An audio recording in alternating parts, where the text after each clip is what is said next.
tagging. It is about building self-driving cars or designing human speech recognition or designing systems which play chess or which play Go. Okay, so these are the this is the bridge. There is a gap between what we think is AI, right, on the left, and what actually it is. Okay, so what we think is it is related to some kind of human like intelligence, but created by computers. But what it is actually is it's an engineering system. Okay, so finally we are engineering these things.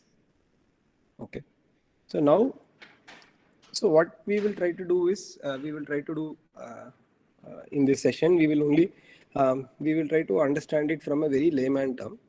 So this is a quote by Feynman. It says that it turns out all you need to do when you read or hear something that sounds smart is to try to translate it back into ordinary language, or better yet, have the person explain it for you without using any scientific jargon or terms, and see if it still makes sense.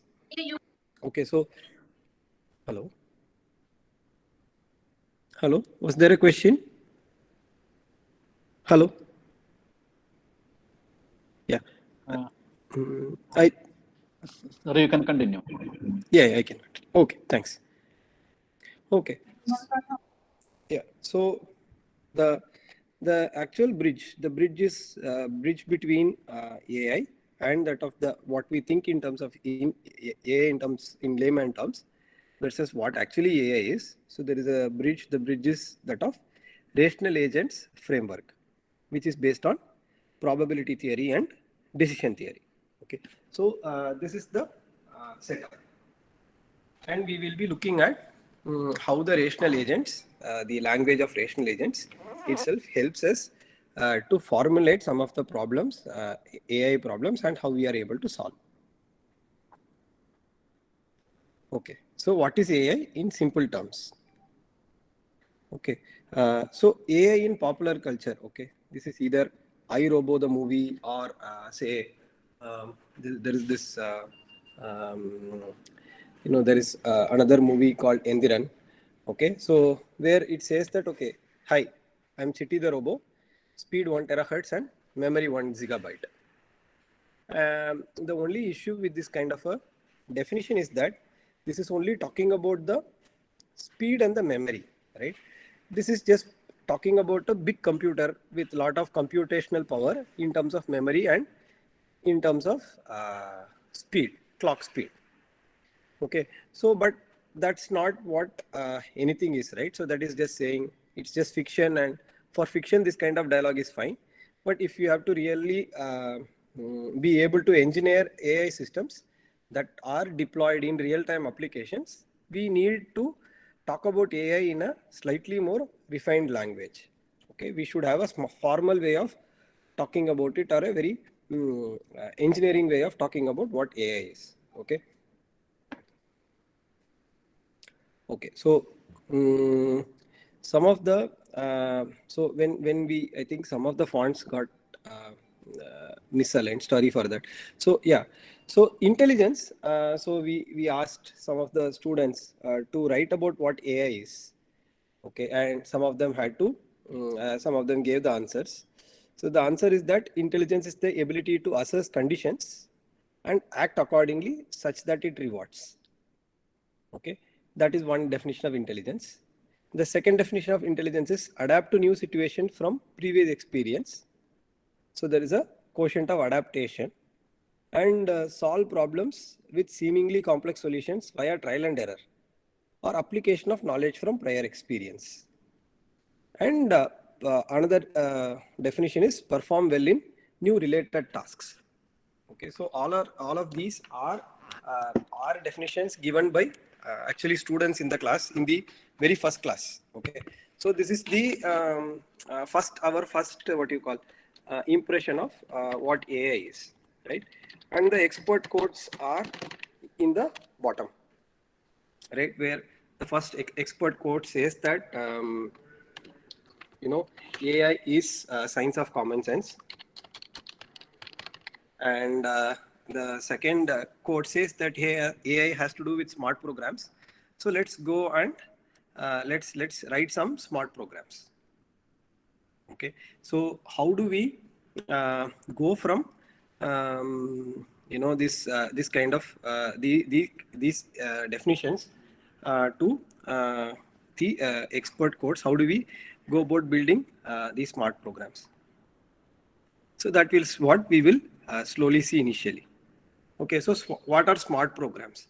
So smart programs versus ordinary programs. Okay, so ordinary program, some example of ordinary program is, okay, either we are booking some ticket in IRCTC, or we are making a tax calculation, or we are making a bank transaction. Okay, these are sequence of commands.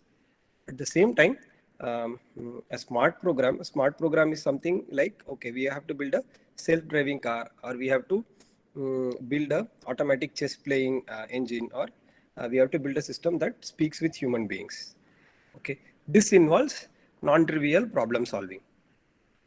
Okay. So okay, so mm, so what is common sense? So common sense means we should be able to learn, we should be able to adapt, and then we should respond to new situations. Right? That's what common sense means. Okay. So let's move forward.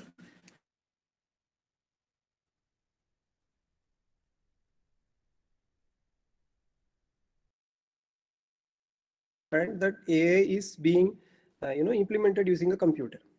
Right. So what's a computer? A computer is an electronic device, right? And the components are all made of gates, right, or MOSFETs. They are made of most of them are made out of electronic components, especially CMOS circuits. Okay. And so what are we doing? So what are the components? There is like a memory. There is a random access memory. There is a there is sometimes there is cache. There is a processor. Okay, and there is a bus that connects all of them. So these are components in a computer. Okay, and while a calculator also has very similar components. Okay, a calculator is not a computer.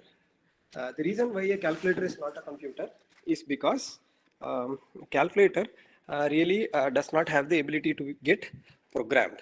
Okay, so that is the critical difference between a calculator and a computer. Right, so the sophistication itself is coming from the fact, not from the fact that we are able to make calculations, but from the fact that we are able to program it. Right, so let us also just go one slide back to slightly reflect on this question, right? Which is to say, this smart programs versus programs versus smart programs. See, suppose somebody asks me, how do you book IRCTC, right? How do you make a railway reservation? The sequence is very simple. So a customer comes to me and then asks for some, say, 5 tickets from station A to station B. Then I look for the whether those tickets are available, whether the number of available tickets between station A to B is greater than 5. If it is greater than 5, then I offer the customer. Otherwise, I say that, okay, there are only 3 tickets available or no tickets are available. Okay. So basically, it's a bunch of if then else statements. It's a sequence of commands. Okay. Versus somebody, let us say we even ask someone, how do you ride a bicycle? Okay. But for actually knowing to how to ride a bicycle, nobody can describe it into sequence of commands. Okay, we know how to ride a bicycle. We have learned it. Okay, by so much of trial and error, we have learned how to ride a bicycle, but we really cannot write it down as a sequence of commands. Okay, so this is the difference between programs and smart programs. Okay, so so the difference between computers is computers are programmable, calculators are not. Okay, so now the question is, are computers intelligent just because they are programmable? Okay, so the sophistication here is not coming from the tasks, right? It is not coming from the calculations, the ability to calculate, but from the fact that there is a concept called programming. Okay, programming is the new thing in computers that's not there in calculators. Okay, so yeah, this is what I was mentioning. So you can break down IRCTC booking itself into various cases, right? And yeah. So now the question is, yeah, can computers drive a car on its own? Can it identify objects in a photograph? Can it converse with human beings? Can a computer beat humans in chess? Can a computer play video games?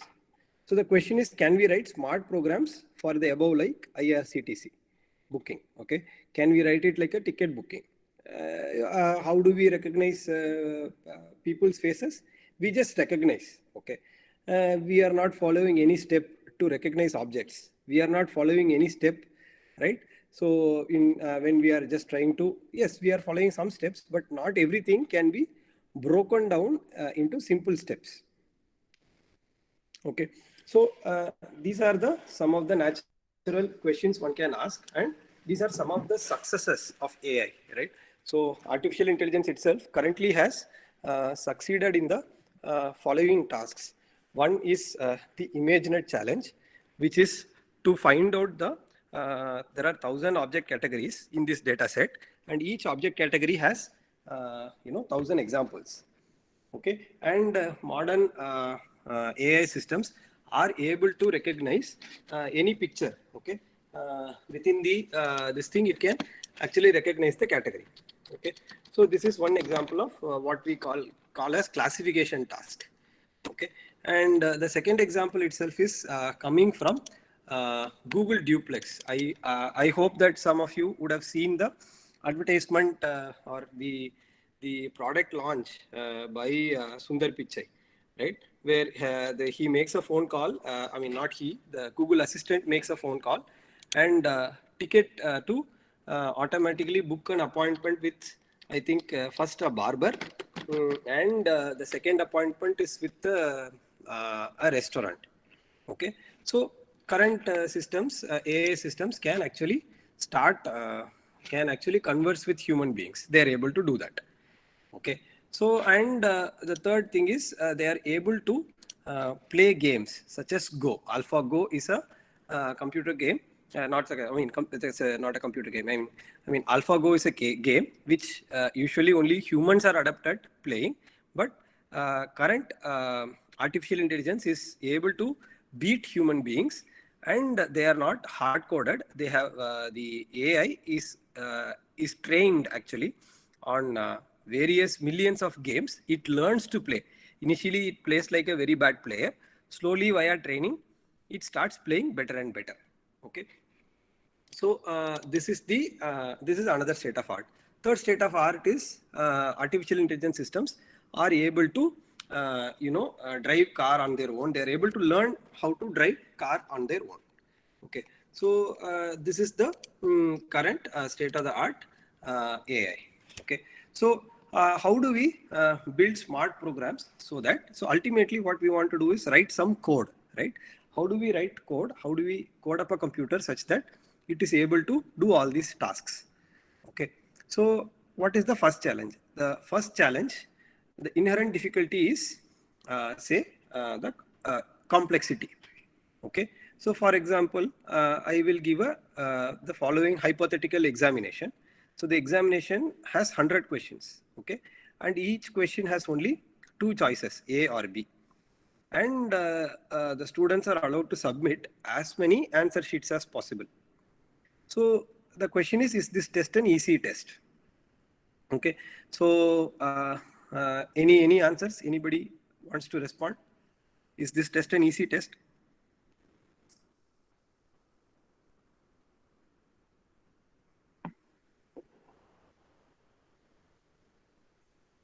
Is this test an easy test or a difficult test? Somebody can respond, maybe use their mic to respond.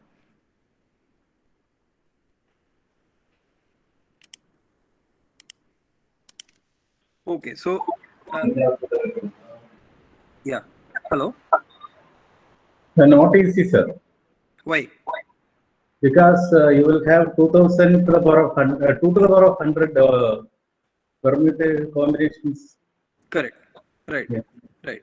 So because there are 2 to the power 100 possible answer sheets, so that means the complexity of the underlying task, it kind of blows up very fast. Okay, so this is a challenge, right? When we are writing a, when we are saying we are writing a smart program, it is not that easy to cover the cases. Case by case basis, you cannot really cover. Okay, if it was like say writing a IRCTC or tax calculation, everything is just a calculation, right? So for every case, we know what we should be doing in each of the various cases. Okay, that is not true with see any simple system. The number of combinations, if you are going to think of each combination by combination, the number of combinations can just blow up very fast. Okay, for example, if you take the game of Go, the number of possible positions, that board positions, is more than the number of atoms in the universe. Okay, so that is the difficulty that we are facing. Okay, so this is the this is one challenge. Okay, so yeah, so the number of possible board positions in Go is greater than the number of atoms in the universe, and it is not right to program, right? It is not possible to write a program to cover all the possible cases. Okay, so now the other thing is the second inherent difficulty is randomness. Okay, randomness means the same situation will not come again. Okay, so people are playing chess for a long time, but then it's not the same set of games that get repeated. If I just go ahead and memorize some games, it is not just enough, right? It requires some more intelligence, which is where riding a cycle, as tough as it is for a computer, I mean, for human beings, playing chess is much harder than just riding a bicycle on road, because the situation seen in bicycle is kind of straightforward, but when the situations that come up in chess, it's not that straightforward, because you have to respond to new situations. That is when we think that there is some intelligence. Okay, but at the same time, if you are taking say a bike race or a car race, then yes, that is also equally difficult, because when you are going very fast, the situation can get complicated.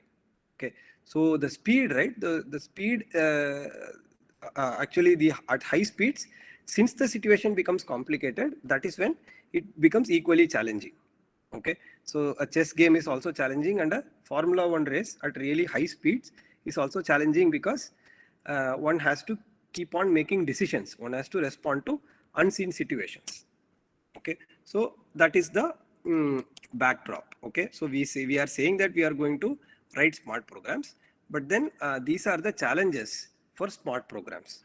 Okay, first thing is they have to handle the complexity, and second thing is they have to be able to respond to unseen situations. Okay, so now we will go towards we will move a step towards the rational agent framework. Okay, where we will now look at how do you write smart programs.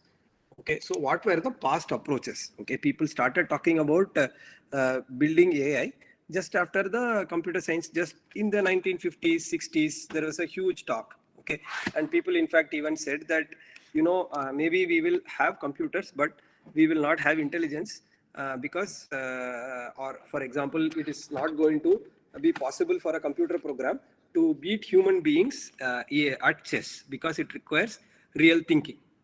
Okay, so but then people still were trying, and there were some past approaches. So the first approach was to say that so the AI itself should be it should be like, we should mimic human thinking. Okay, if we somehow understand how human beings are thinking when we are solving a puzzle or when we are solving a problem, if we know how we are thinking, we can just translate that thought process into the computer. Okay, now the only issue is so human beings, we are made of biochemical or organic compounds. We are made of hormones. We are made of muscles and neurons. All of this is biology. We are built out of biological components. And when you are going to implement AI, we are going to do it via computers, and computers are built out of electronic components. Okay, so the philosophy here is that, see, suppose we want to fly, maybe we have to mimic a bird, but then not necessarily we have to, we need to have wings, but not necessarily flapping wings. Okay, so the aeroplane also has wings, but it's not really flapping. Okay, and yeah, so the second approach was to say that, okay, whatever it is, the AI should, if you act like human beings, okay, and so that's enough. But then human beings are going to make mistakes. So the only reason that we are having machines, and especially we are having computers and artificial intelligence, is to make better decisions and not make erroneous decisions like human beings. So this is another thing. This was another approach. People tried to do this, but then they gave up on this approach. And the third approach is this thinking rational, okay, where you put set of facts together to infer a new fact. So you say that, okay, pandas are cute. And second fact, you say that is fact one. Second fact, you say that, okay, Po is a panda. From that, you will infer the fact that, okay, Po is cute. Again, if there are 100 facts, then there are 2 power 100 possible combinations. Each can be true or false.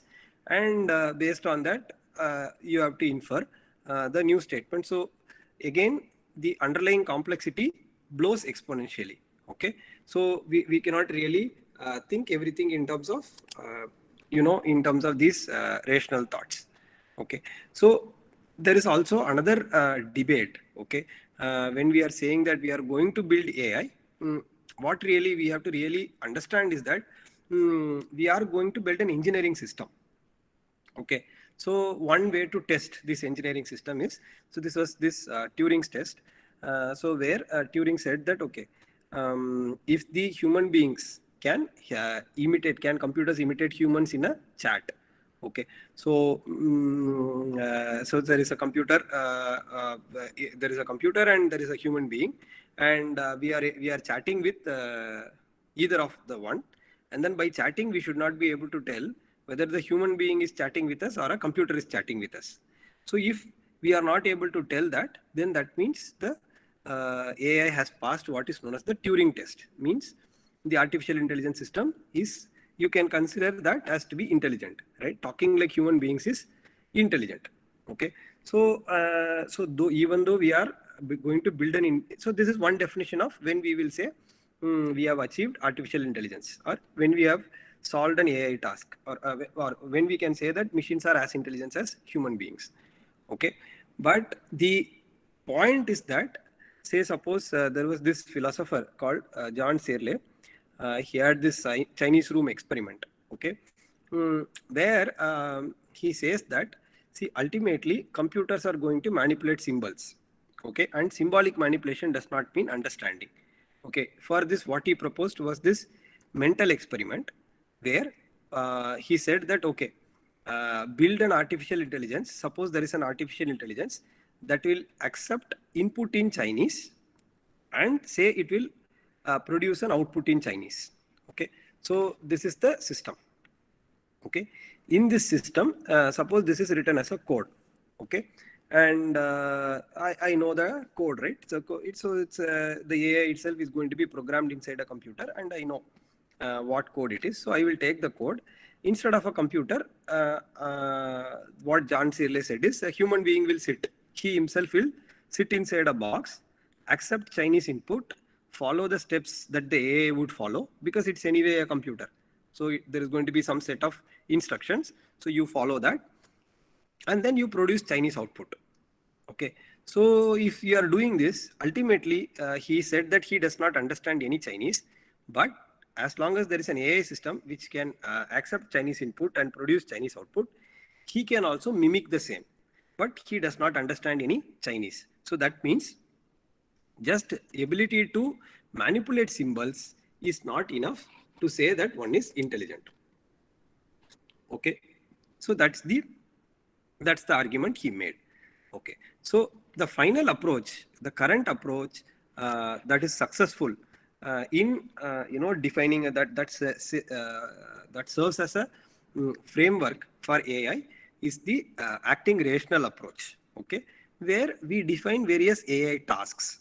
Okay, and we write programs that will solve the tasks. Okay, like just like we are going to say that, okay, we will write a program to sort numbers. We will write a program to find say the minimum of a given array, something like that, right? So similarly, what we will say is, okay, there is an input, there is an output, and input output will be specified, and then we will go ahead and write a program.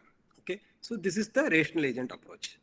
So this is all the philosophy of AI, the various approaches in one slide. So thinking human, saying that AI is like neuroscience. We have to understand brain to understand artificial intelligence. That's not necessary. We just have to understand how we are making decisions. We don't have to understand our brain. Okay, so that is not an approach that that has not been successful. Okay, so we should not confuse when somebody says AI. We should not confuse it with, okay, somehow we are understanding the brain and we are reverse engineering the brain. That is not what we are doing, and we are also not imitating human beings, because imitating human beings is basically erroneous. And we are also not going by a very logical step-by-step fact-based approach, right? Like you cannot store all the facts and then you cannot infer new things from the facts because of the underlying computational complexity. So the approach that works is just acting rational. Okay. So now we will take a slight, since this is something like a robotics workshop, right? So let us just compare it with, what happens in, say something like classical control. Okay. So in classical control, what happens is that, so there is a controller, there is a sensor, okay, and and there is a reference signal, and there is a system, okay, and you want to your objective is to make the system follow the reference input, whatever order command you are giving. The controller will it will change, it will measure the difference between the command that you are giving versus the actual output of the system, and it will give a control signal so that whatever objective, right? The objective is to give a step response. So the objective will be met. Okay. That's what the controller will do.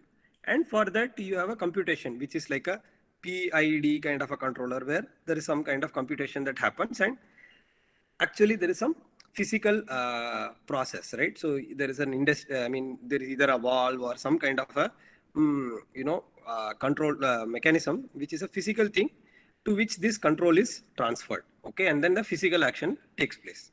Okay. So this is almost similar as this acting rational thing, where there are sensors. Okay. Then there is a computation, which is a decision, and then there is an action. Okay. So this is what happens even in the AI systems, just that instead of, instead of being a system like a differential equation, we will have a system that is defined in terms of probabilities. So what the agent, right, the controller will make some observations via the sensors, and there are some rewards that are given. Based on that, the agent will make some decisions, and the decision will change the state of the system. Okay, and the objective is we should collect more rewards, as many rewards as possible.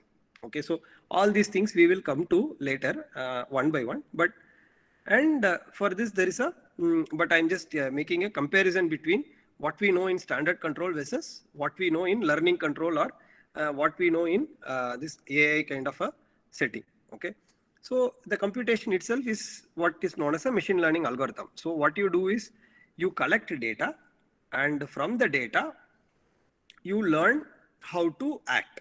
Okay, so that is how you learn to act. And that, so the physically what happens is, so what's the physical manifestation? So you have a neural network or something, and it learns, it observes the pixels of this game, and then it by the scoreboard, right, there is a reward which is in terms of the score, right? The agent can observe what score, how the score is changing for the way it is moving the paddle. Okay, so the paddle movement is at the bottom, so it knows how the score changes accordingly as it moves the paddle, and it learns it. Okay, so in standard classical control, we learn, okay, there is a P controller, PID, or just the proportional controller, right? So so there you calculate with this differential equation, and then you see, okay, what will happen here. it's all probabilities. So you learn from data. You learn from data how to control the system or how to decide in the system. Okay. So now we will go into this. So we will little bit expand into this framework. So first, how do you write smart programs? Okay. So so you have to give an input.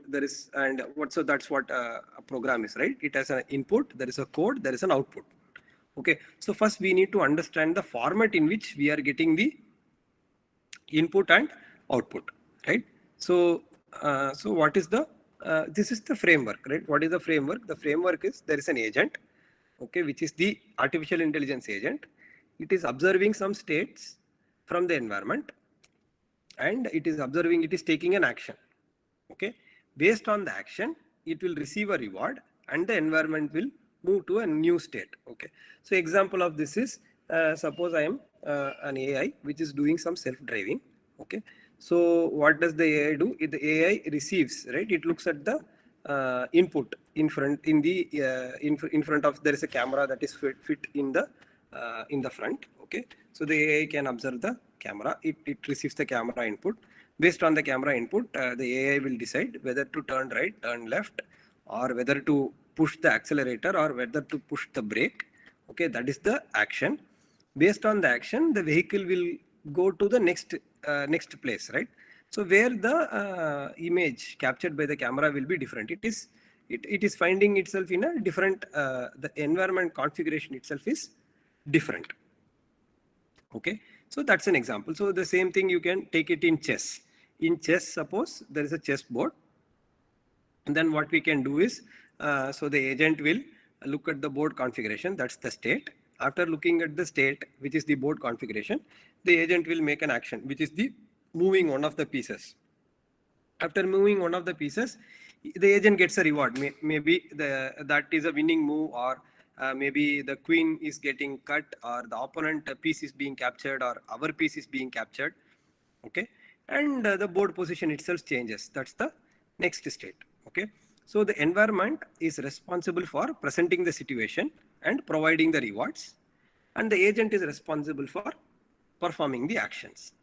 Okay, so this is like a block diagram. So what the block diagram is showing is that, so the environment has an internal state, and then the agent sees an observation. Okay, the observation is based on the state, but is not entirely the state.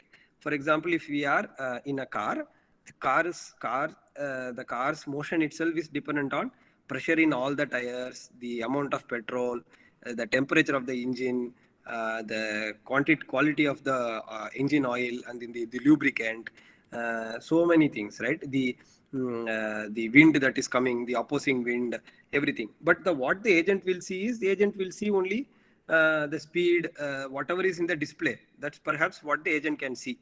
Maybe the agent does not have, when we are sitting, we don't have access to, say, the opposing wind speed. Okay, that maybe we don't have access to. We do not know the pressure in the various tires, but the system's performance is actually depending on all these things. But we are only observing a subset, or some kind of transformed thing. Okay, we might not look at the core engine temperature, but what we will be looking at is some temperature of the engine. Okay, at some part wherever the sensor is put. Okay, but based on our observation, based on the observation, the agent takes an action. So the agent has what is known as a policy. Agent has a mapping pi. Okay, that's a decision rule, or it is called as a policy or a decision rule pi, which is, if you put in the observation, the decision rule will give you the action. Okay, so this is where you have the interplay of probability and decision theory. Slowly we will be coming there. So what we did was, we took this setup and then we are putting some notation. That's all we are doing in this slide. Okay, and what we are saying is that, so the expected reward, right? So the expected reward, whatever is this, or it should be a summation of rewards. So the expected reward we are trying to maximize. Okay, so we will go even more forward. Okay, so there are some kind of tasks. So the tasks themselves can be classified as prediction task, or control task, static task, or dynamic task. Okay, so this is a very important distinction. Okay, so again I might require some answers to some questions. So object tagging is that, so if I show you an object, if I show an AI an object and the AI is tagging the objects in an image, okay, so is that a static task or a dynamic task? Is that a prediction task or a control task? So object tagging, what kind of task it is? Anybody can answer.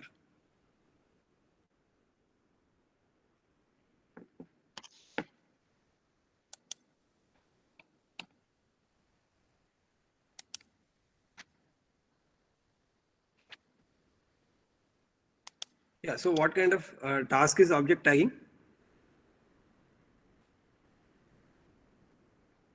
Is this anybody thinks it is static or dynamic or prediction or control?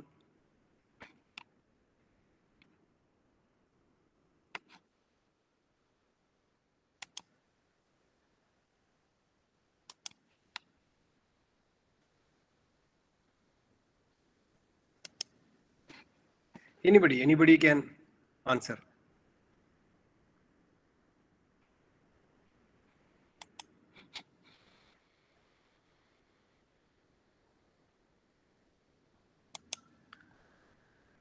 So somebody can actually, if you want, you can actually type.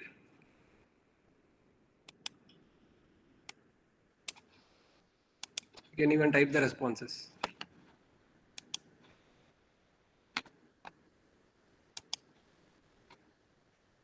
Okay, so anyway, so the object tagging is a static prediction. Okay, and the reason why it is a static task is because, so we will come there. It's a static prediction. Okay, it's a prediction task, and speech recognition is a it's a dynamic prediction task. So self-driving car is a dynamic control task. Okay. So we will understand why this is the case. Okay. So the difference between static and so the difference between static and dynamic is that of temporal difference. Okay. How related are the sequence of inputs that the agent is saying, how temporally they are related. Okay, suppose I am giving you a static task like object tagging. Okay, say you are uploading some 10 pictures in the Facebook. Okay, and the first picture is that of a dog. Okay, maybe we are having one dog and we are posting the picture of our dog. Okay, and the second picture itself could be some kind of a mountain or some kind of some such natural scenery, and third picture could be we are traveling in a bike. Okay, so the different things, they are not related to each other temporally. Okay, versus when I am doing speech recognition. Okay, so suppose I am saying this statement, my name is Chandru. Okay, and I am 5 feet. If I say that, then that means next sentence I have to finish it with either I have to say I am 5 feet 5 inches tall, 5 feet 6 inches tall, or 5 feet 11 inches tall. Okay, suddenly I cannot change anything else. Okay, so that means the speech itself is having some kind of continuous relationship between the words, right? Whatever words came initially, and so the initial words are affecting the words in the future. Okay, so this is a thing about dynamic prediction. Okay, where there is temporal difference in any dynamic task, there is temporal difference between the states. Okay, what we see today will affect what is there tomorrow. For example, today it is raining, so rain, then next day the likelihood of rain is high. Okay, it is not like object tagging. Okay, so in static task, another example is spam filtering. Okay, say suppose the first email is a good email, then the next email can be spam or good email. There is no connection between first email and second email. Okay, the spam can be anywhere. Okay, there is no connection. Just because first 10 emails are good emails, it does not mean that the next emails are going to be also good emails. Okay, so then that is static versus dynamic. Prediction versus control. So prediction means we are just predicting the environment. We cannot influence the environment. So example is weather prediction. Okay, so in weather prediction, we can just say that tomorrow it's going to rain or not rain. Okay, so we can just predict the weather. But just because we are predicting, it will not influence the weather actually, because the weather can be anything. Okay, so unlike say suppose we are driving a car, the environment, we can influence the environment by our actions. The same thing goes in say when we are playing chess, we can influence the environment. The move that we are making is what is influencing our the move that we are making is what influencing the environment. Okay, so this is the distinction between, so there are only 4 kinds of tasks, either a static prediction task or a dynamic prediction task or a static control task or a dynamic control task. Okay, so this is the very first takeaway. Okay, so anything that we are reading about AI, when we see that, say that, okay, computers have or artificial intelligence has achieved this thing, first question we should ask is what task it is solving, whether it is solving a prediction task or a control task, is it solving a static task or a dynamic task. Okay, this is a very, very fundamental distinction. Okay, so so with this, what we can do is we can again go to this framework, where is a decision theoretic framework, where so there is a state space, which is basically the configurations in which the environment can be. There is an observation space, means the agent is seeing, making some measurements via the sensors. And there is an action space, the space of actions that the agent is having at the agent's disposal. And there is a reward map. The reward is based on the agent's performance, or it's based on the action. And there is something called transition. Okay, so this is the framework. Okay, now let us see how the how this framework, this decision theoretic framework, we are able to cast all the various kind of tasks: static task, dynamic task, prediction task, and control task. Okay, so this is where we have this AI is the science of common sense. Basically, probability models, we are going to use probability models to describe what's happening. Okay, because we said, right, input, output, and we want a system also, how the behavior happens. Okay, that's how we want to formally define what's happening. Okay, so now going to probability models, suppose we say that there is a toy world, right, and the world has, say 360 days, and 20% of the days it rains. Okay, and 20% of the days it rains. That's the world. And how do you model this world? So the first model is, we say that, okay, first 72 days it's going to rain, and then it is all sunshine. Okay, so that's one model. And the second model is it rains every 5th day. So we say that no rain, no rain, no rain, no rain, rain. Then no rain, no rain, no rain, no rain, and then rain. Okay, so it's basically, if you say no rain is 0, it's like 0, 0, 0, 0, 1, 0, 0, 0, 0, 1, and that's how the pattern repeats. Okay, but the third model is, okay, what we can do is we can say that each time there is a random variable. The random variable is whether it's going to rain or no rain, but the probability of rain is 20 and 20%, that is 0.2, and the probability of no rain is 0.8. Okay, so which is the way to think about it is, instead of the deterministic world where the first 72 days are rain, or the second deterministic world in which every 5th day it is raining, in this world it's random. So what you will do is you will write chits and put it in a box. You will write 4 chits that say no rain and only 1 chit containing rain. And then what you will do is you will put it in a box, and then you will pick a random chit from this box.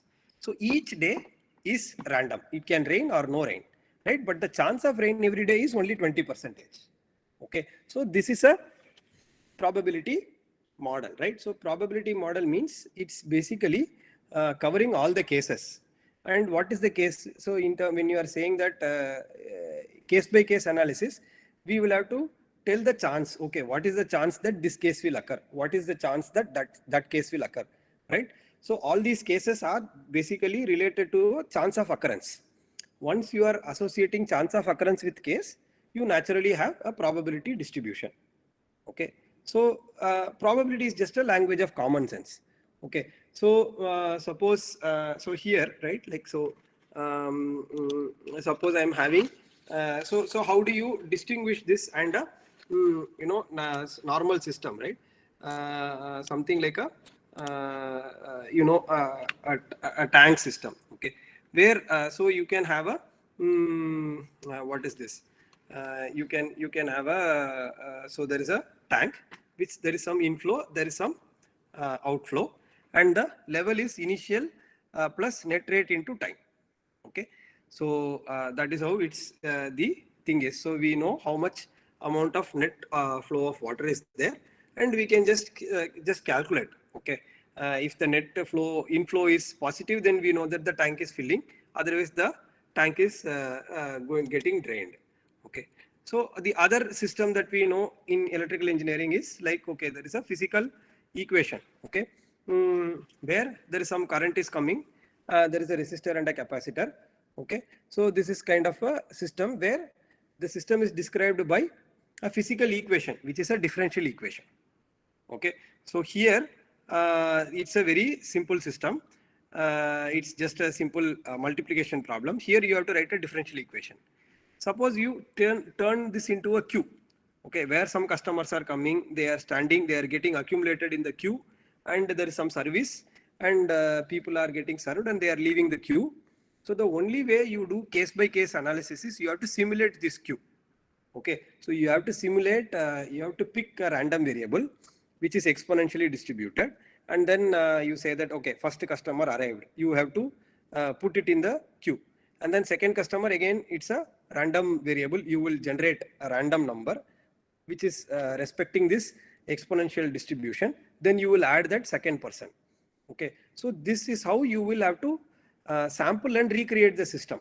Okay, in all these three systems, it is just there is some inflow, there is some outflow, there is an accumulator. Okay, in one case there is water coming in, water going out, and there is a tank where the water gets accumulated.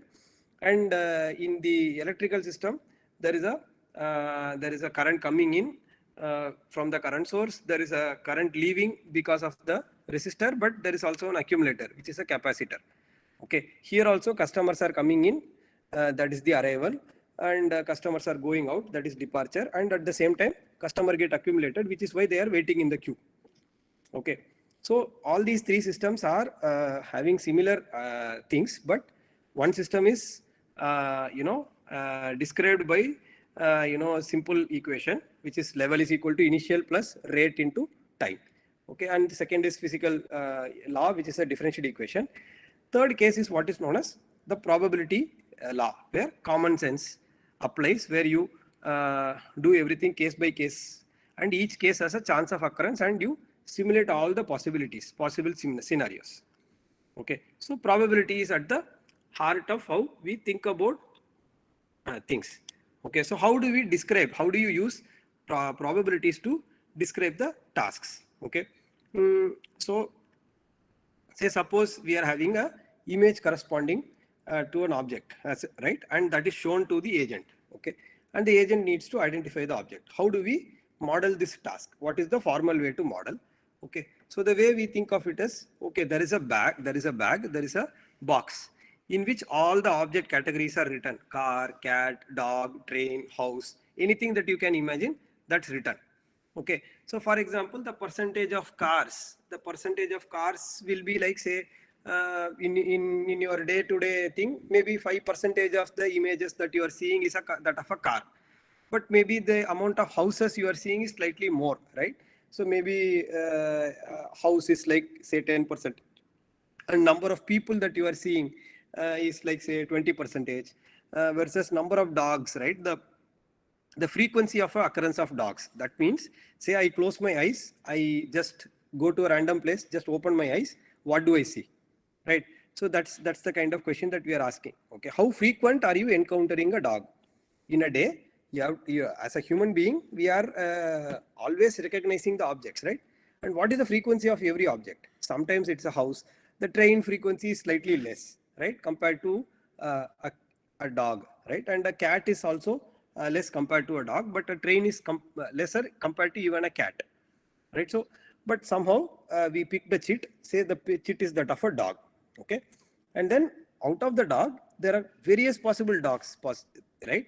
So there is one possible dog we are able to see, okay? So there is a state is getting generated at random, and there is an observation, the observation is getting generated at random.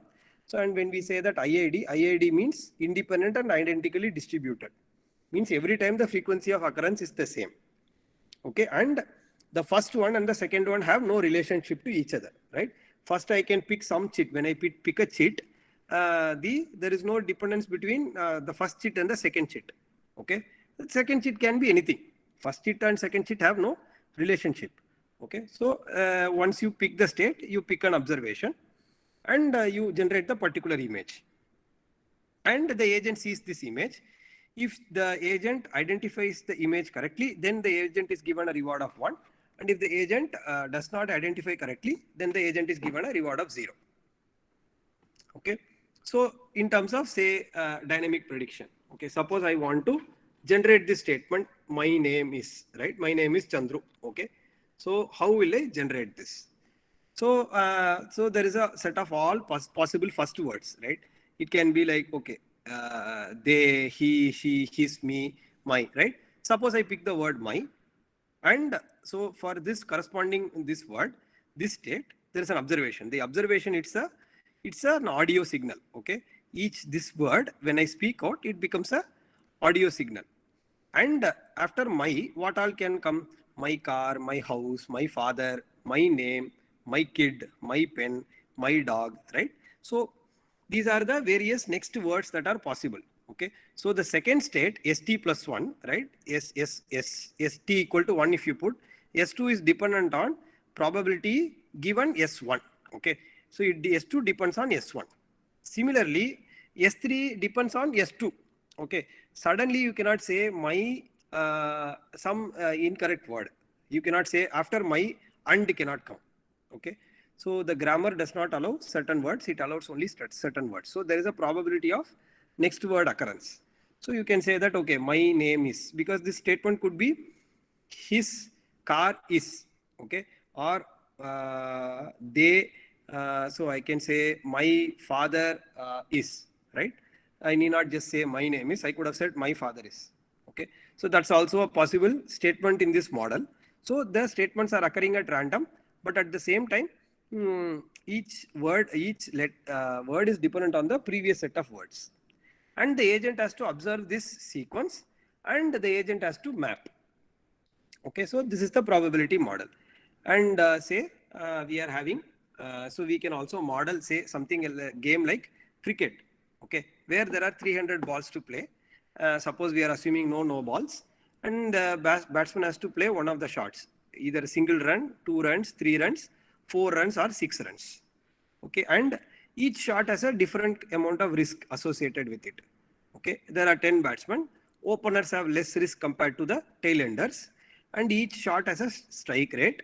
Openers have better strike rate compared to the tailenders. Okay, and the state of the system is number of balls that are left and the number of wickets that are in hand. Okay, so we can describe how the wicket falls. Okay, so we can say that there is a probability of getting out. Okay, so there is a P out subscript is P out min and P out max. What is P out min? That is the best possible batsman. Okay, if the top batsman plays a shot of 1, if the top batsman is trying to play for 1 run, then the probability that the batsman will get out is 0.01. And the P out min, when the shot that is being played is 2, then the probability that the person will get out is 0.02. Similarly, if the shot that is getting played is 6, then the probability of getting out is 0.3. So you can see that the probability is increasing with the shots. Okay, the riskier the shot, the more probable the batsman can get out. Okay, and that similarly you can think of this is for the minimum, which is the first batsman. the last batsman is playing, the probability of getting out increases. Okay. For example, if the first batsman probability of getting out is 0.01, that means on an average, if the batsman is not taking risk, the batsman will be playing 100 balls. And if the batsman is trying to hit a 6, maybe 0.03. So 1 by 0.03 is 3.33 balls. Within 3.33 balls, on an average, the batsman will get out. But at the same time, if the tailender is trying to hit a 6, 70% of the times, the tailender is going to get out on the first ball itself. Okay. So you can model the probabilities based on the shot that is being played and the batsman who is playing the shot. Okay. So then how runs are scored? Similarly, you can have a strike rate. The top batsman will have better strike rate and the bottom batsman will have a worse strike rate. So then what you can do is you can just play out the system. Okay. Means at each ball, there is some shot being played. There is a particular batsman who is playing the shot. And then next ball, there is some, either a wicket has fallen. Wicket falls means ST, P of ST plus 1. That is the next state is one ball less, but the same wicket. So, right, BT is the, B is the number of balls in hand and wicket, WT is the number of wickets. Okay. So, in the next state, anyway, number of balls is less than 1, but the number of wickets, it can be the same if there is if nobody gets out. So, with 1 minus P out probability, nobody gets out. With P out probability, somebody gets out. So, 1 wicket is also less. And the reward itself is the number of runs scored. Okay. With the strike rate, if the batsman did not the strike rate of the batsman, you will get the reward that is equal to the runs scored. Okay. Batsman is trying to hit a 6. When the batsman is trying to hit a 6, suppose the batsman does not get out, that is 1 minus P out. And with the probability that it is getting converted into a 6, you will actually get a 6. Okay. So the point that I want to make here is, okay, so we can use all probabilities to describe the tasks, static task, prediction task, okay, as well as control task. Here, what is the control? The control here is the action, right? The probability, the next thing, whether it is getting out or not, is totally in the hands of, it's also in the hands of the batsman, because the batsman can reduce the probability of getting out by playing a less risky shot. Okay, right? Versus say somewhere here, something like a sequential prediction, there is no action. Okay, because the person I am going to speak, okay, so when I am speaking, the AI has to, or the opponent has to, the system has, the agent has to recognize. So the agent has no action that influences my speech. Versus here the agent's action is totally dictating the way the game will evolve. Okay, so what I want to impress is, basically there are some states, there are some observations, and there are some actions and rewards and transitions. So this is enough. This framework is enough to think about any of the 4 AI tasks. Okay. So, so again, what is static prediction? Static prediction, there is no memory. Dynamic prediction, something like speech recognition, it's called hidden Markov models. And the dynamic control, that's called Markov decision processes. Okay, where, so if you can see that, in all the cases, the observation is depending on the state. So there is no difference between these 3. Okay, but in the first one, the state itself is not dependent on the previous state. In dynamic things, the state is dependent, the current state is dependent on the previous state, or you can say that next state is dependent on the current state. In terms of prediction versus control, the next state is dependent also on the current action. Okay, so this is the model. It's a Markovian model. And with that model, we can almost talk about every AI task. Okay. And what is machine learning? So all that machine learning has to do is, we will have observed data, and from observed data, we have to convert it into this decision rule pi. That is all of machine learning does. Okay. So now, how do you go about doing it? Okay. So there are basically 3 kinds of methods, machine learning methods. One is, called supervised learning, which is for prediction tasks.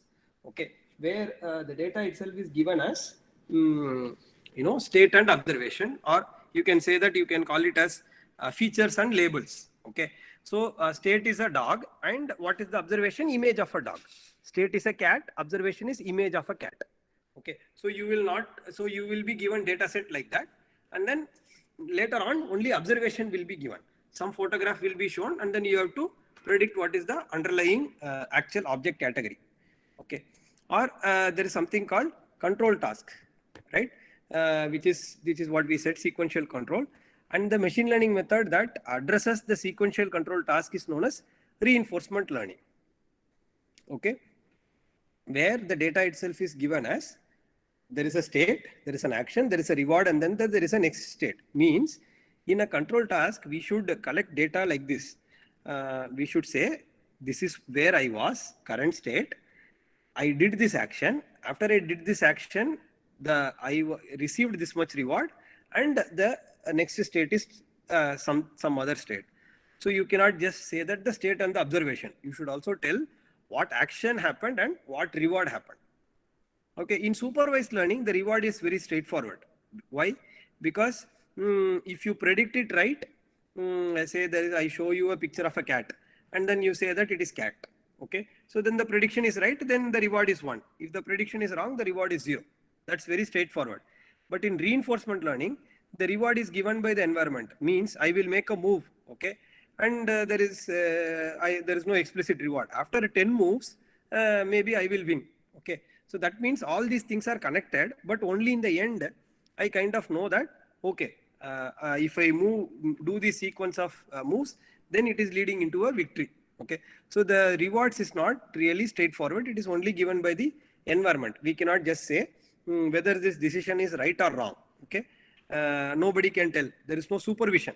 Okay, you can only learn by trial and error. You can only learn. The environment is having complete control of the rewards. Okay, so what is machine learning? So machine learning itself is data-driven methods to solve AI tasks. Okay, so what are the kind of tasks? Static prediction, dynamic prediction, static control, and dynamic control. All these tasks, they can be formulated in this framework of Markovian framework. And these tasks, we are going to collect data like this. Once we collect data, we can have a data-driven method to solve these tasks. Okay, that is what is machine learning. Okay, so now, so let us take up again. So what we want to say is, say suppose we were having a simple example of linear regression. Okay, so where the goal is to predict y given x. Okay, so this is the relationship between x and y. So what we can do is you can take the x and y, lay out the data, and then see whether we can fit the data. Okay, so so from the top to top left, okay, I have shown an example where the fit is not great. Okay, that's a bad fit. Okay, and in the top right, it's an overfit. Okay, and in the bottom left, it's a slightly better fit, and the best fit is perhaps a line that goes through the center. Okay, so this is how we are going to use the data to learn this straight line. Okay, so now how do we get from this bad fit to the best fit? So we have a measure of fitness which says, okay, the label is given, the data, we compare with the prediction on the data in the data set. Okay, our training data is given, YA is the value that we are trying to fit, we are trying to predict, and F is the function, F of xi, we are trying to use xi to predict YA, and there is an error. Okay, so we accumulate all the error, that is the measure of fitness. So once we have a measure of fitness, what we can do is, we can try to, tune. So what you can do is, you can say this is a straight line, right? What is a straight line? Straight line is, so W0 plus W1 into xi. That is the kind of a model, straight line that you want to fit. So what you can say is that, okay, we can tune the weights, and then we can find the weights via gradient descent. Okay, so all that we do is, there is a loss function, which is a fitness function. The fitness function, we are kind of tuning it with this procedure known as gradient descent. Okay, and there is a statistical guarantee, which is order of square root d by n. What is order of square root d by n here? Means all this we are doing on finite data. Okay. So if we are tuning a d-dimensional, if there are d parameters and there are only n samples, there is a error due to the fact that there are only finite samples. That error is of the order square root d by n. As we get more and more samples, the error will go to 0. Okay. So finally, all that we are doing is we get data and then we are setting up this fitness function. And once we have the fitness function, we can tune the weights of the underlying model. Okay. This is what we do. So what we can think of it as, so machine learning itself is as there is this big bag of space of functions and there is an overall best function. And the red color thing is the bag of functions that we choose, right? And that's what the agent is having. And within that, there is one best, okay, where that is what the agent is trying to minimize by optimization, okay? And the way the optimization occurs is via gradient descent. And there is a statistical error associated with this procedure, okay? So now, yeah, this is again showing the just the optimization, this thing. So why gradient descent works? Every step you basically make a negative, so you make a change. You reduce the loss function by a positive quantity. That's what is being shown here. But anyway, I mean, gradient descent itself is a full lecture. So here we are only trying to understand the overall idea. Okay. So again here, there is something known as algorithmic bias. Algorithmic bias means we should start with the functions. So the space of all possible functions, right? There are lines with positive slope. There are lines with negative slope, and there are like these more complicated lines. So if we choose the right bag, then we will be able to learn the right relationship. Okay, so that means there is something known as algorithmic bias. Means we should start with the right kind of approximation. Okay, otherwise either we will be misfitting or we will be overfitting. Okay, so why did I mention this? I mentioned this because so currently there is this deep neural network, okay, which is like a multi-layer perceptron. Okay, so what it does is, so it there are lots of nonlinear operations, and finally it is producing an output, and there are so many of these connections. All these connections can be trained via gradient descent. Okay, so which is like what is known as a back propagation. Okay, and the excitement of deep learning currently is that, right, this algorithmic bias. Basically, there are some set of tasks that the humans can solve, which the deep learning systems can also solve, which means what? There is a non-empty intersection between the two sets. Okay, that means if I can play Go, I can play, I can drive car myself as a human being, but the computer is also able to do. That means what? So there are some 5 tasks which are considered very hard that can be done by human beings. The computers are the deep learning is doing it. Okay, that means there are even more tasks that deep learning can actually potentially do. Okay, means it is somehow modeling it's somehow having the right kind of non-linearities and the right kind of representation so that it will perform human-like tasks. That is why there is a lot of interest in this field. Okay, so we will so currently we can look at the progress of AI or this decision making over time. Right, in the 1940s we only had static prediction, which is like communication systems. You communicate 0 or 1 over a channel, and somebody on the other side of the channel identifies whether 0 or 1. Or sequential prediction like speech recognition algorithms. This was the work done in 1970s. Then sequential control, which is something like a deep blue or gene sequencing. This was done in again 1970s to 1990s. Then we have what is like this sequential control, which is algorithms that can learn to play Go or learn to play chess. This progress has happened over time. Okay, so now what we will do is we will look at one algorithm, okay, which is known as the upper confidence tree search algorithm, which is an algorithm that learns to play a board game like chess or Go. Okay.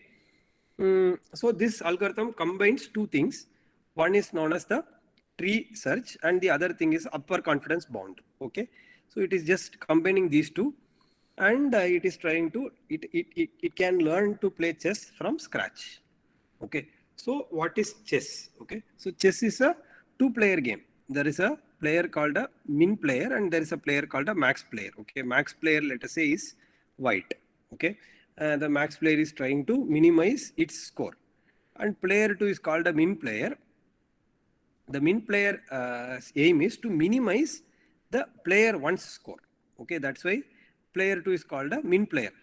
Okay. So because we have to talk with respect to somebody's score as reference. So white score or the max player score is what we will keep as reference. So the min player is trying to reduce the score of the max player. So that's why it's called the min player. Okay. So there are two players, they play alternatively. Okay. They're not alternatively, they play alternately. Okay. First player 1 plays, player 2 plays, and player 3, player 1 plays again. Okay. And what is the game tree? The game tree is here is the set of all possible scenarios, right? So suppose in player 1 plays, okay, 5 possible board positions are there, 5 possible actions, 5 possible moves, let us say. Now, player 2 again has, for each of these 5 possible things, say the player 2 has 5 possible moves, then what should the player 1 be ready next time when the player 1 is getting? The player 1 should be ready for 25 different board positions. Why? Because for there are 5 moves that player 1 is having, and for each of the 5 moves, player 2 is having a reply. That is 5. So 5 into 5, 25. Right. So 25 various board positions, the player 1 should be ready. Okay. So suppose I am thinking it for some D levels. Okay. Depth is D, then there are breadth is B, then you have, so how many do you have? You have B into B into B, D times, right? Which is B to the power D. Okay. That is the amount, that is the tree that you are looking at. It is, game tree is just enumeration of the set of all possible outcomes that can occur in the next, say, D moves. Okay. So how do you make the moves? Okay. So how do you make the moves? Making the moves is like, okay, it's very simple, right? I think this is what goes in our head, right? Suppose I move the horse, then suppose for that the person also moves their horse. Then again, suppose I move my pawn, right? So that is one trace. Okay. So that is one you are going to hit one leaf node. Like that, there are so many other leaf nodes in the tree. So all these cases you have to consider. Okay. So how do you make moves? So initially, it was called as Minimax tree search. The algorithms in the past, okay, something like a Deep Blue, it was using what is known as Minimax tree search or alpha beta pruning, which is an AI algorithm, but not a machine learning algorithm. Okay, it is example of what this Minimax tree search is example of AI or chess engine, which is not machine learning. The reason why it is not machine learning is these systems use what is known as a heuristic score. They say the value of pawn is 1, value of knight is 3, value of bishop is 3, value of rook is 5, and value of queen is 9. Okay, some systems change, which say that bishop is 3.5, queen is 8, and it is not 9. Okay, but there is a score. Okay, 1, 3, 3.5, 5, and 9, something like that. So now what you do is, at every node, you take minimum or maximum. Okay, suppose the min player is there. So all this score you can calculate with respect to white. You can do white minus black. So for example, here, right? So see the leaf node, right? So the leaf node, what is the total score? Total score is 1 plus 1 plus 3 minus 3 minus 1 is equal to 3, right? So which is like 1 for pawn, 1 for horse, 1 for bishop. That is for the white. And for black, you have -3. So you have to subtract the black score to get overall white score. Okay. So in this board position, black one move above, the black is making. Okay. So the black will make a minimum move. Okay. It will try to minimize white's score. Okay. So it will take any move that will give a score of 3. Same thing.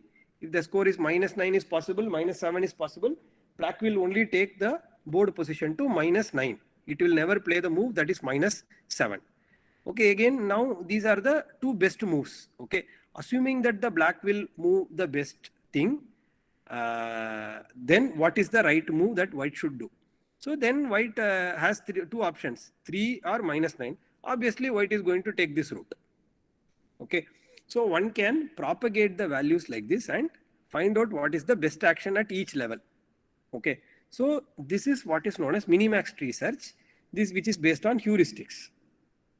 Okay, so like this algorithm sort of won against Garry Kasparov. Okay, but the issue is that the scores are fixed, there is no learning from experience. These are the issues with this algorithm. Okay, later on what we have is known as a Monte Carlo, it's known as a tree search algorithm, Monte Carlo tree search, which is like the min-max tree, but it is based on the samples. Okay, so what it has is, it has 4 steps. One is selection, second is expansion, third is simulation, and fourth is back propagation. Okay, so selection is, so it is just, you are just selecting each node. You find out for each position, you store the win divided by win plus loss for each node, meaning total number of games played from this position and number of games won from this position. Okay, you take a ratio of the percentage of wins from this position. Okay, and each of the children also, they will have their own win to loss ratio. Okay, then you have to do what is known as so expansion. So selection is simple. You select the best possible thing. Then you expand meaning you just open the children. Okay, that is this 0, 0, right? So this is where you open, right? So from here I have selected this, from here I have selected this, from here I have selected this, then this is what it is. Okay, because 7 by 10 is better. For this person 1 by 6 is better. Again, 3 out of 3 is better than 2 out of 3. So now I opened a new child, a new position has been reached. That is expansion. From there you have to simulate. You have to play till the end to see randomly you can play. You can randomly random moves you can make and then see whether with the winning percentage is more or losing percentage is more. Okay. Based on that, you update this value. Once you update this value, you can back propagate. You can say that, okay, from here I played one extra game, but I did not win anything, right? So that is for the white, this player. This is for the min player. For the max player actually won. So 4 out of 4, the max won. Then again, so you can just say that, okay, out of 2 out of 4 and 1 out of 6 became 1 out of 7, there is a loss here. Okay. Similarly, this 7 out of 10, 8 out of 11 and 11 out of 22. So this is how you update. Okay. So now this is all fine, right? Now there is a issue. Okay. The issue is this. Suppose the true value of one node, okay, is basically 0.85, which means 85% of the games you will be winning. Okay. But the sample mean, which is we are only playing finite number of games. Okay. That means sample mean is just, say the true mean is 0.7, but so the sample mean is say just 100. Okay. And say sometimes we won 90 games out of 100 games, but the true value is 85%. Sometimes we win 99 out of 100, but all these 99 times we could have gotten lucky. Okay, because the true value itself is 30% only. Means if we play infinite number of games, we will see the true value. Okay, in that case, what do we do? So what we have to do is see what we actually prefer is based on the sample. Okay, so the sample mean is saying, okay, something like 3 by 3 is better, right? And we actually are going to, but what we want is the best. Okay, so there is a mismatch between the sample mean and the true mean. Okay, so what should we be preferring? How do we take care of this in when we are building the system, when we are building the algorithm? Okay, so this is known as the multi-arm bandit setup, which is used in so many of these algorithms. So what is the aim here? So what is being shown here? There is a people used to call these gambling machines as one-armed bandit, because you can just pull the slotting machine, and by betting in the slotting machine, they were being robbed of their money. Okay, they were losing a lot of money in that. So that is like a bandit, like a thief. But instead of a thief is having two arms, now you are having many arms, because there are many choices, and if we make a wrong choice, then we will lose money, means we are getting robbed. Okay, this formulation is there.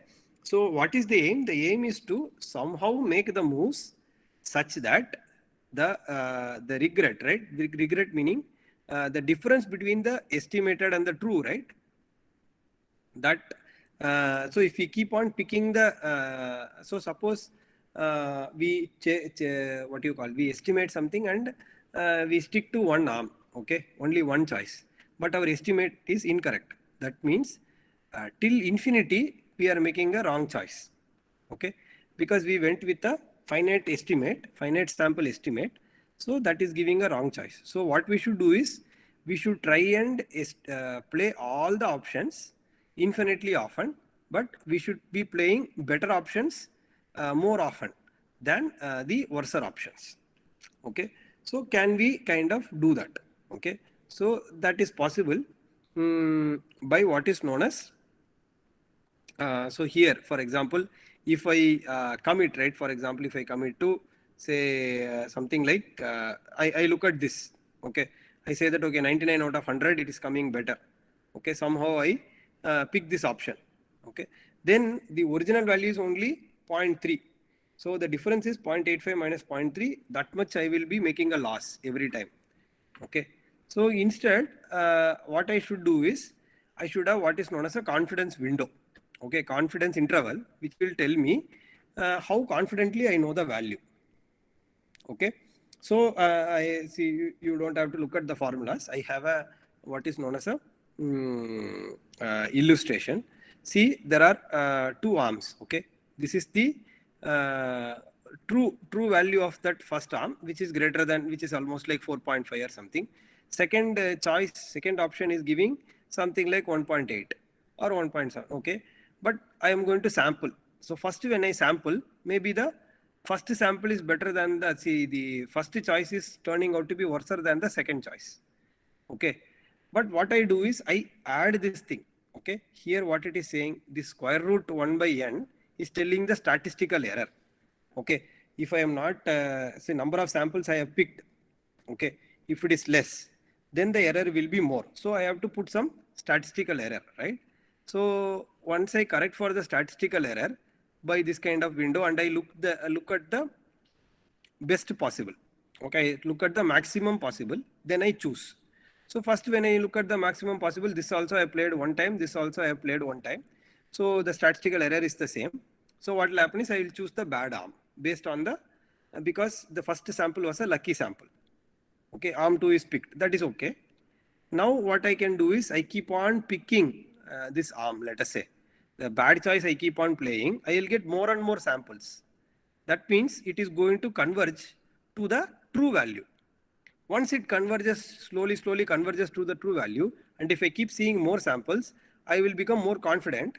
And at the same time, what I will do is, then I know that, okay, the value, even if it started with a bad value, if I don't keep playing that arm, my confidence in that reduces.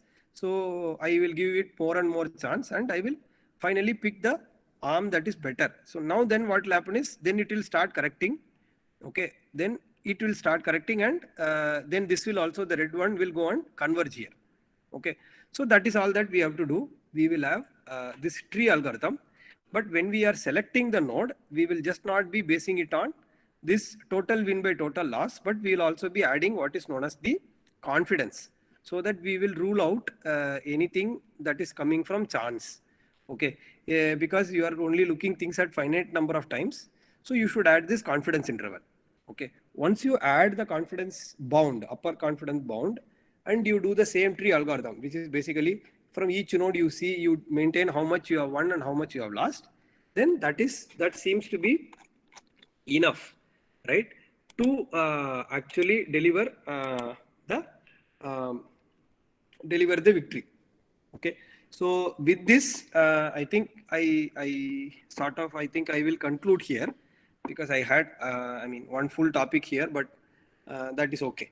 This could be a good place to stop, right? Because we saw one.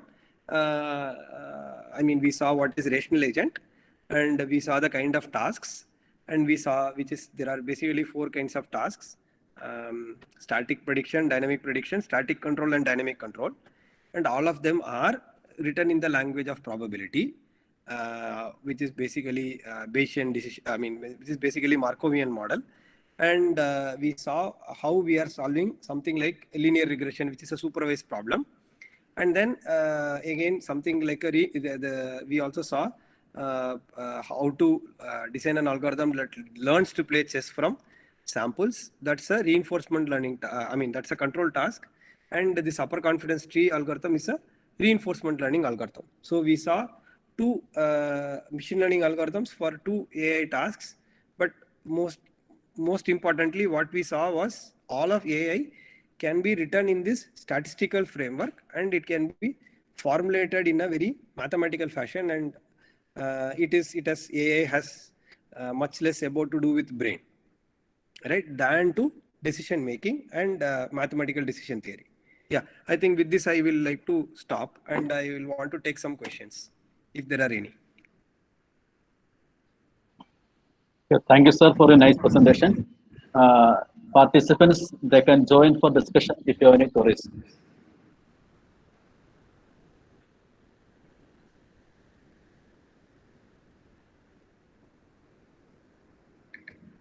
Yes, please.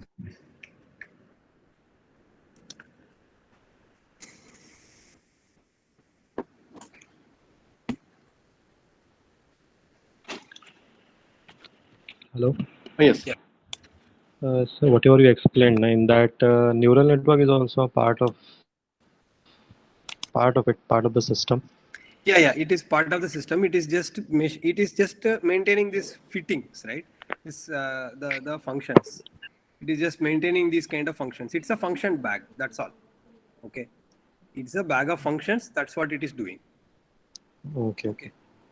Yeah, linear regression is a simple bag. A linear regression, inside that bag, if you look at it, it will only contain straight lines. It will only contain linear models. Here it will contain even more sophisticated models. That's what is a um, you can think of a neural network as. Okay, but the process is the same. You just have to form the loss function and minimize the use optimization to minimize the loss function. Okay. Sir, and can we implement this thing in any of the simulation softwares? Such as, yeah, you can use, MATLAB, no, better to use Python. So Python. yeah. Okay. Thank you, sir.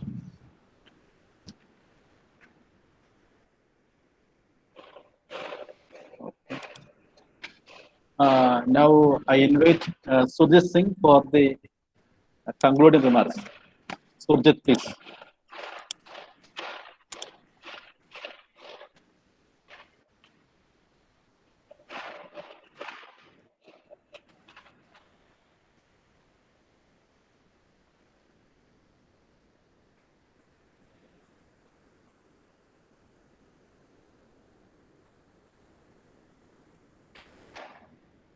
Okay, I think he's not available here. Dear sir, it was a very good and effective and useful session. So you gave us an introduction on the artificial intelligence.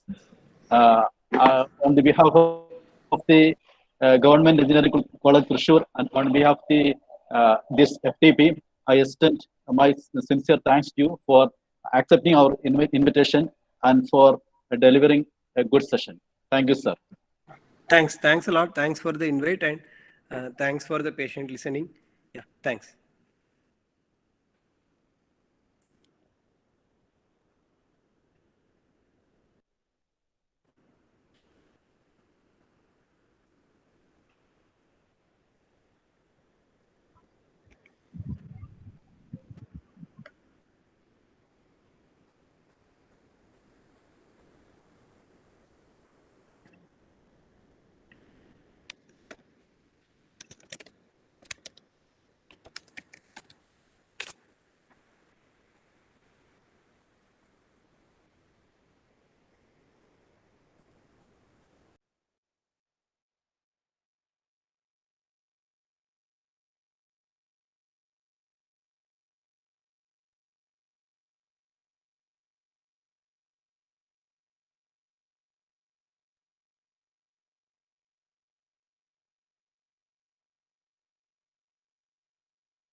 So tomorrow we'll be joining at 9 a.m. Please join just at least 10 minutes before the due time.